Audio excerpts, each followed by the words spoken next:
સવારથી જ મેઘરાજાની ધમાકેદાર બેટિંગ શરૂ. ટંકારામાં 4 ઇંચ વરસાદ. ગુજરાતમાં વરસાદી માહોલ ધીમે ધીમે જામી રહ્યો છે, ત્યારે રાજ્યમાં છેલ્લા 24 કલાકમાં 84 તાલુકામાં વરસાદ નોંધાયો હતો.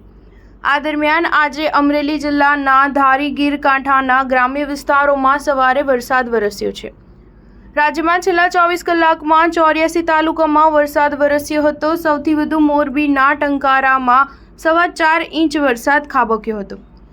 કોડીનારમાં 3.25 ઇંચ, ગોંડલમાં 3 ઇંચ, જૂનાગઢમાં 3 ઇંચ, દાંતામાં 2.25 ઇંચ, જેતપુરમાં 2 ઇંચ, સુત્રાપાડામાં 2 ઇંચ, કાલાવાડમાં 1.25 ઇંચ, મેંદરડામાં 1.25 ઇંચ, વેરાવળમાં 1.5 ઇંચ, વાંકાનેરમાં 1.5 ઇંચ, ઈડરમાં 1.25 ઇંચ, ઉમરપાડામાં 1.25 ઇંચ, મોરવા હડફમાં 1.25 ઇંચ, માંગરોળમાં 1.25 ઇંચ વરસાદ વરસ્યો હતો. આ ઉપરાંત હળવદ, ડભોઈ, છોટાઉદેપુર, જામનગરના લાલપુરમાં 1 ઇંચ વરસાદ વરસ્યો હતો. હવામાન વિભાગની આગાહી અનુસાર આજે બનાસકાંઠા, જામનગર, દેવભૂમિ દ્વારકા, પોરબંદર, જૂનાગઢ, ગીર સોમનાથ, અમરેલી, ભાવનગર, નવસારી અને વલસાડમાં ભારે વરસાદની શક્યતા છે.